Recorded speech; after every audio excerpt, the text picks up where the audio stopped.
It is April, and that means that it's time for Camp Nano. And in this video, I wanted to share with you what project I'm working on, the tools that I'm using to execute my plan, and I wanted to give you kind of a rough idea of what my plan is. So that's what you can look forward to in this video. I hope that you'll stick around, and let's just dive into it.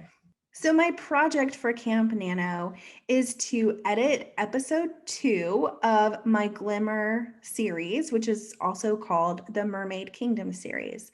Episode 1 is available for pre-sale right now. You can get that on Amazon if you search The Glimmer Princess, or if you search my name, Amanda Lynn Creek, you'll be able to purchase that. For the ebook version, the paperback will come out probably in May. So now is the time where I need to really focus in on episode 2 and getting that ready, getting that done, and getting it to my editor. So I've already gone through episode 2 several times. This is draft 3, but I really wanted to work on it more during camp and get it to a place where I feel really confident about everything. So that is my goal. That is the project that I'm working on. Right now, I don't know how many words it is. I didn't do like a check of it before this video. I probably should have done that.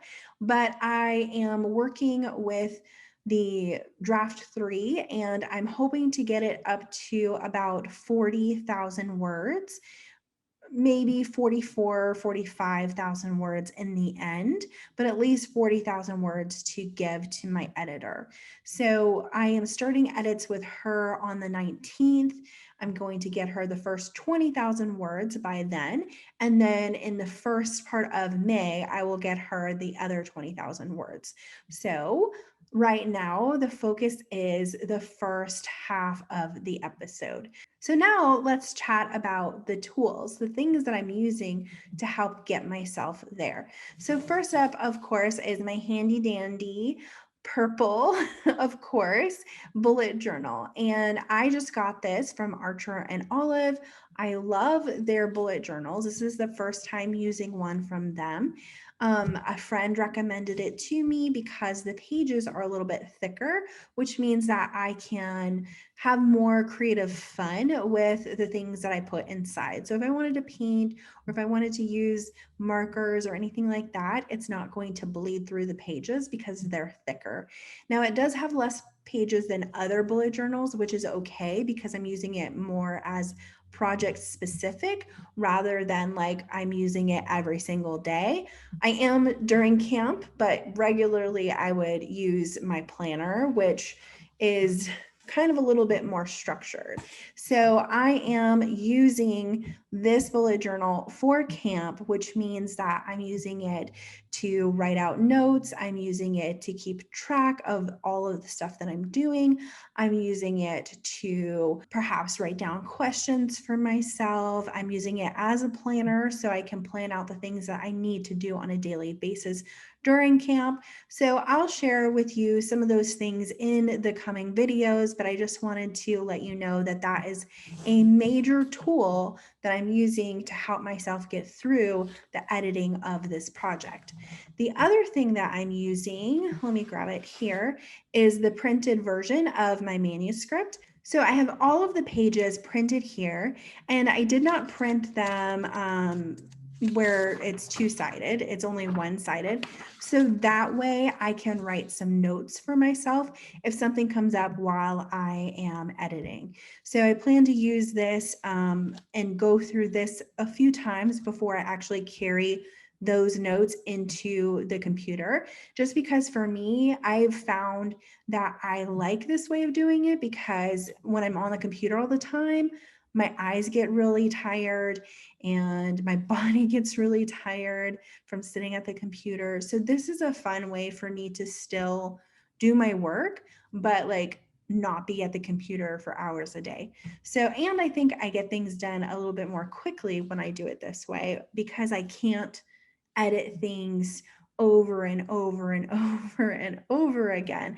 This actually kind of confines me to just like writing things down, writing notes for myself, circling some things, writing some little like, word choice, WC or something like that. It helps me to not go overboard with my editing. So I'm going to use that. And then the last thing that I'm using is this book that I had to get for my degree program. So during my thesis classes, this was the book that we used.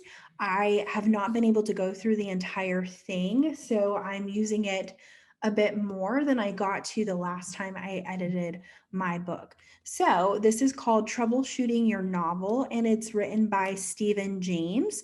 And so this book is really going to be what I use to help me get to that next draft, and then the next draft after that, however many I need to do in the next, several weeks. So now I'm going to go a little bit into my plan because it really centers around this book, and I can give you a fuller review and talk about it a bit more in a future video. If you'd like, give me a comment below to let me know that you would like to hear more of my thoughts on it, and I will create that in the future. But for now, the plan is to use 2 of the main sections in this book. There are several, I think there are like 5 sections, 5 parts. Yes, 5 parts to the book, but I'm only honing in on 2. So I'm honing in on characterization to make sure my characters are really strong, and I'm honing in on narrative techniques. So I'm looking at those things in those sections, and I will dive into that a bit more as I do them. And then, of course, I'm going to do some line editing. So I might look at the part 5, which is style and finesse, but really my editor does that part for me. So I don't have to necessarily dive into that as much as I would if I were doing all the editing myself. So in a nutshell, that is what is happening with me during camp. I hope to share a bunch more with you over the next several weeks so you can kind of see behind the scenes of what I'm doing, kind of see a bit more of my process as I edit, and maybe there are things that will come up over the weeks that you all want to know. You can always leave questions in the comment section and I can dive into those things a bit more. I think that the videos will probably be a little bit more vlog style. I haven't decided yet, but that is what's coming, and I am very excited about Camp Nano. I hope you are too. Let me know in the comment section below if you're joining in on camp so I can go and see your videos and join you in this very fun time, but also like, getting things done. If you like this video, please don't forget to leave a thumbs up so that way I know that you're liking this content and I can continue to make more like this for you in the future. And then as always, if you want to stick around and see the other videos that I make sure you hit the subscribe button. I am looking forward to doing camp with you. I will see you in the next video and have a great week. Bye.